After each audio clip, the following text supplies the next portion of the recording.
సరుకుల ధరలతో పాటు పెరిగిన కరెంట్ ఛార్జీలు కట్టడం కొంచెం భారంగా ఉందంటున్నారు.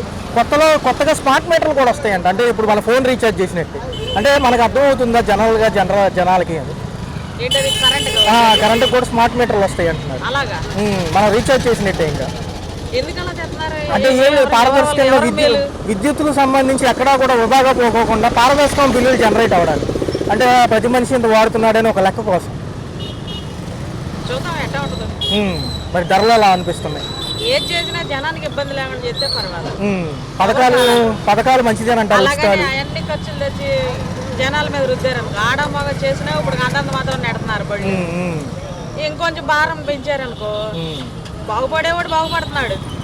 చితికిపోయేదల్లా ఇద్దరు కూలీకి వెళ్తారు చూసా, వాళ్ళే పోతున్నారు. పర్లేదు, ఈ ప్రభుత్వాలు వచ్చే పనులు పెరిగినాయి అంటారా? ఇది వచ్చినాక నేను అన్నిటి మీద అంత దృష్టి పెట్టలేదయ్యా, తెలీదు నాకు అంతగా. గతంలో ఎలా రండి ఒక్క నిమిషం ఫైనల్, గతంలో ఎలా ఉండేది? గతంలో అంటే మరి తలకాయ నొప్పిగా ఉండేది. ఇప్పుడు తలకాయ నొప్పి మనం సేఫ్ లో ఉన్నారా అసలు అర్థం కావట్లేదు. అంటే ఈసారి అభివృద్ధి మీద ఎక్కువ చూద్దాం, చూసినాక అప్పుడు చెప్తామండి.